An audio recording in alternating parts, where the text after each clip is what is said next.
So hello and welcome friends. So today we are going to study the new criticism. We will discuss the concept of new criticism. आखिर क्या होता है new criticism, चलिए इस video में जानते हैं. So new criticism was a formalist movement. ये एक फॉर्मलिस्ट मूवमेंट थी and it focus on only text itself या फिर क्लोज रीडिंग कह लो. ये सिर्फ टेक्स्ट पर फोकस करती है, क्लोज रीडिंग पर फोकस करती है. ये क्या है हम आगे इस वीडियो में अच्छे से समझेंगे. तो ये जो न्यू क्रिटिसिज्म है ये इमर्ज हुआ था अमेरिकन लिटरेरी क्रिटिसिज्म में इन 20th सेंचुरी में. और ये जो न्यू क्रिटिसिज्म ये टर्म है ये आई थी अपने जॉन रैनसम का एक वर्क है. उस वर्क का नाम है the new criticism. The new criticism. तो इस वर्क से ये जो टर्म है ये ली गई है. जो ये वर्क है ये हुआ था पब्लिश 1941 को. तो जॉन रैनसम के इस वर्क से ये जो टर्म है ली गई थी. तो अब हम इस कॉन्सेप्ट को अच्छे से समझेंगे कि आखिर न्यू क्रिटिसिज्म होता क्या है.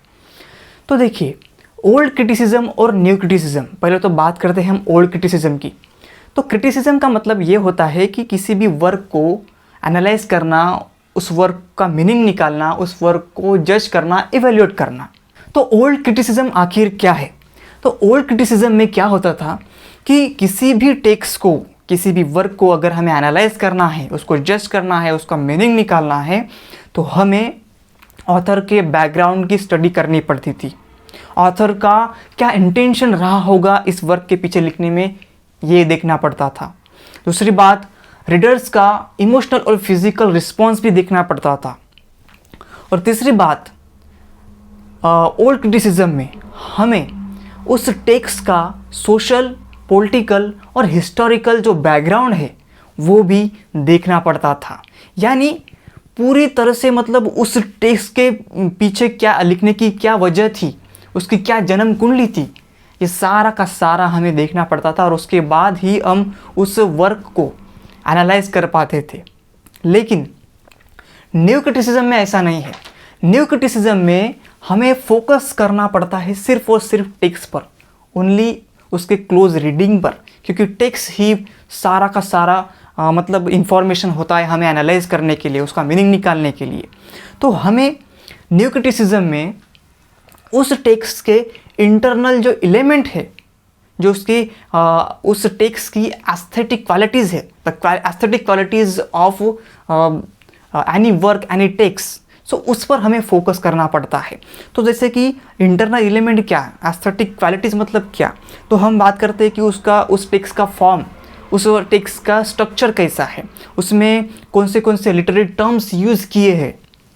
तो ये सारी बातें, लिटरेरी टर्म्स, लिटरेरी टेक्निक्स क्या यूज़ किए गए हैं, और सिम्बॉल्स क्या है, उसकी उस टेक्स्ट का टोन क्या है, ये सारी बातें हमें देखने के बाद ही हम उस टेक्स्ट को अच्छे से एनालाइज कर सकते हैं, उसको इवैल्यूएट कर सकते हैं. तो ये है न्यू क्रिटिसिज्म. यानी कि न्यू क्रिटिसिज्म में टेक्स्ट ही पूरा का पूरा भंडार होता था मीनिंग निकालने के लिए, एनालाइज करने के लिए. लेकिन ओल्ड क्रिटिसिज्म में हमें बैकग्राउंड देखना पड़ता था उस पर्टिकुलर वर्क का. तो ये डिफरेंस है ओल्ड क्रिटिसिज्म और न्यू क्रिटिसिज्म में. और ये है न्यू क्रिटिसिज्म जो कि पूरा का पूरा फोकस करता है ओनली टेक्स्ट पर, ओनली वर्क पर. तो ऐसे बहुत सारे वर्क्स भी है, ऐसे राइटर्स भी है जो न्यू क्रिटिसिज्म के उस दौर पर उन्होंने न्यू क्रिटिसिज्म पर फोकस किया था. जैसे कि हम देख सकते हैं कि प्रैक्टिकल क्रिटिसिज्म जो है, प्रैक्टिकल क्रिटिसिज्म जो 1929 में ये वर्क आया था, और ये वर्क था आई रिचर्ड्स का. और इस प्रैक्टिकल क्रिटिसिज्म से ही जो ये न्यू क्रिटिसिज्म है ये डेवलप हुआ था. और दूसरी बात, विमसैट, बेयरडेसली और विमसैट, इनका जो एक वर्क था, मतलब ऐसे था, इंटेंशनल फैलेसी और अफेक्टिव फैलेसी. तो इसमें भी बताया गया है कि किस तरह से टेक्स्ट ही सब कुछ होता है एनालाइज करने के लिए किसी वर्क को.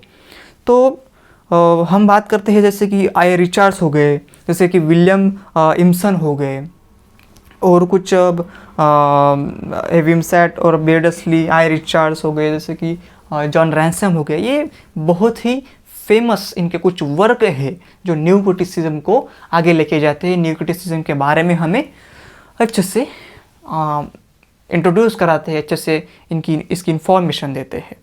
तो आज के वीडियो में बस इतना ही, मिलेंगे अगले वीडियो में।